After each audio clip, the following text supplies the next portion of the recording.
Namaskaram, Sadhguru. The first question is from Lavanya. Sadhguru, 2 days ago you said that virus doesn't want to kill you and your body is their habitat. A few people who claim they are intellectuals on Twitter are making fun of this statement out of context. Can you clarify, is this really true that virus doesn't want to cause death? Well, except human beings, no other creature wants to destroy its habitat. It's only human beings who are known to do that. So they also don't do it by intent, unconsciously they do it. Similarly, virus also does it unconsciously. It wants to live in you, but it overdoes its act and you and me might die. Well, I must tell you this.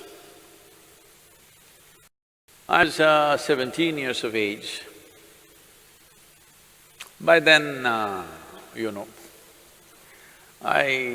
had measles, I had typhoid and relapse.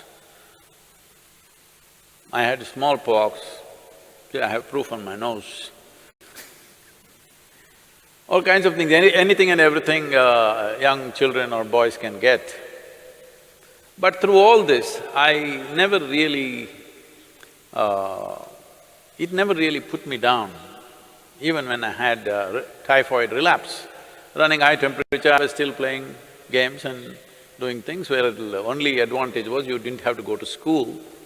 So I liked these things, whatever they called it, I really liked it because you didn't have to go to school, you were officially bunking. But when I was 17, I got a cholera. But I saw this damn thing. Within 2 hours after I realized I have this, it just knocked me down cold. Well, I'm like almost unconscious. I hear my mother, my grandmother all crying, oh, we lost the boy, we lost the boy. And my grandmother is feeling my nose, my God, no, the nose has gone cold, he's finished. Everybody's crying and my father is like, he's a doctor, he's trying to do whatever he can. Then 2 more doctors came and really I was just passing out completely, just within 2 hours. But by next day evening I sat up. The second day I got up and started moving out. They said, you cannot move out, and they locked me up in the room. But I said, at least let me be on the terrace so that I can move around a little bit. Then they let me be on the terrace. Then this bothered me, till now many things I had, I enjoyed them because they prevented me from going to school. But here this damn whatever knocked me down in such a way that I almost died. So I wanted to know something. These are not the days of internet and Google, you can just ask. So I went into the school library and inquired with the librarian, and she gave me a book on pathogens. I had not heard that word till then, because I rarely went to the biology class. So I read through this book, it had various kinds of things and what they do and everything. Then it was bothering me, how is this some little thing that I can't even see can take me off like this? Then I came and had a conversation with my father.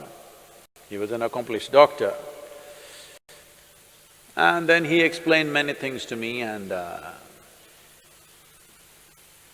I said, I don't like this damn thing knocked me off almost. What is this?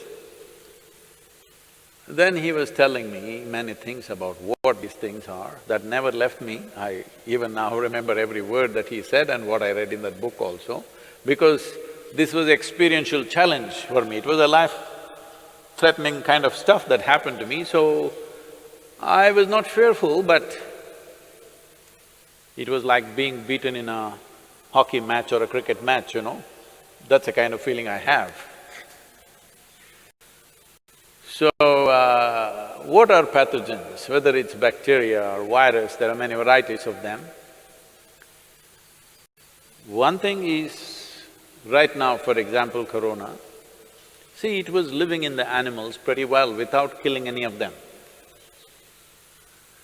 Now it jumped onto the human being, and it's still doing the same thing what it was doing in some other animal. But we are not able to withstand, and we are collapsing. Well, that also has been clearly established now. Most human beings whose immune systems are good, they are recovering. But those who have a weaker immune system are unfortunately becoming victims of this. What does it say? It simply says that it wants to live, but it lives so aggressively that we may die. Well, many scientists are talking about it, but even what I read at that time, I was only 17, I want you to remember this. Even then, it was explained, I don't remember the author's name, otherwise I would have quoted this.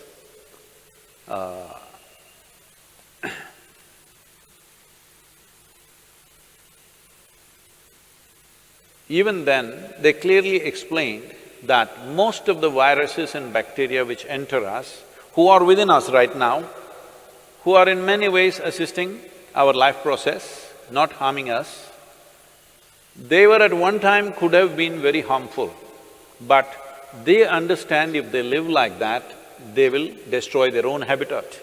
So they will mutate into something milder over a period of time and then learn to live with us.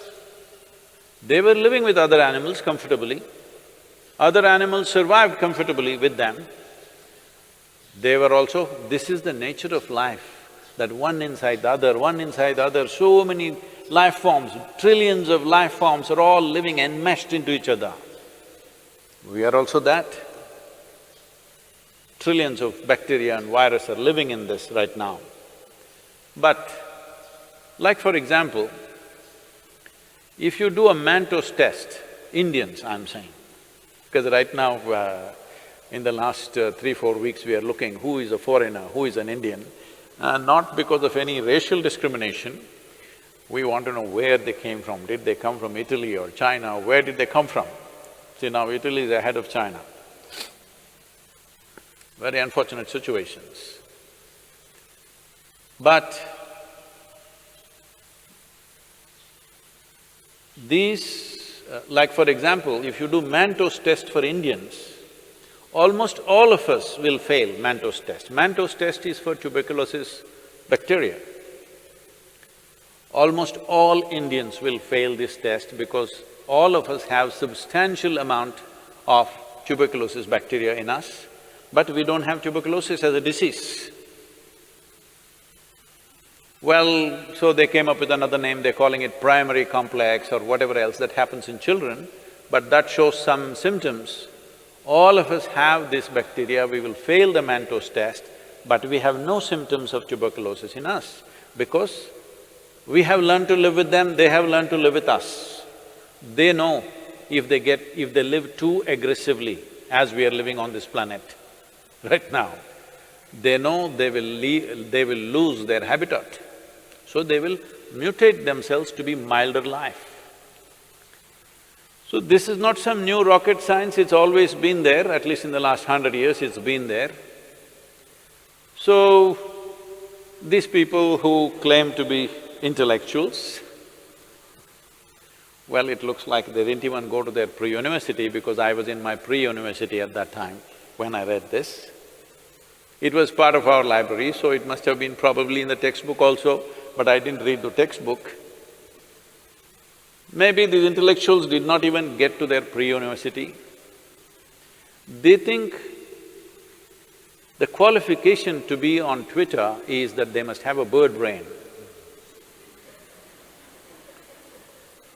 They think that's a qualification to tweet. Well, it's unfortunate, at a time like this, when there is an imminent disaster waiting ahead of us, for the nation, for the world, to a point where countries are putting out their armed forces against their own people right now.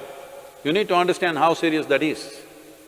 How serious is it that entire United States Army is out there to prevent their people from coming on the street? Indian police is out there on the streets, aggressively enforcing it. That's because they realize how serious a matter it is.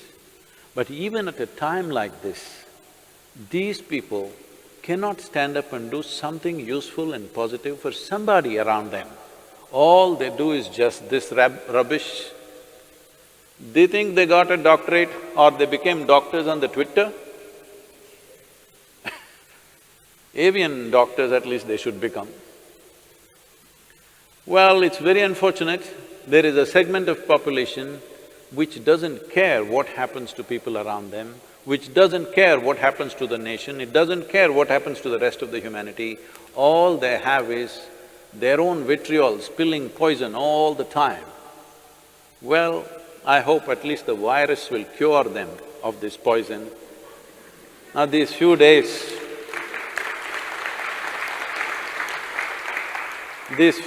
of being with themselves, I hope they stand up and do something useful. Please do something, whoever you are. I don't know who they are. Whoever you are who's talking this rubbish, please do something useful.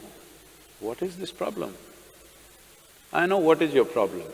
I don't want to address that now. Right now, there is an imminent disaster. If we do not handle this situation right, we are heading for a major disaster where millions of lives could just get wiped out. When such a situation is there, all you can do is this. When I said this is not the time to go about criticizing our healthcare system or our health ministry, this is not the time.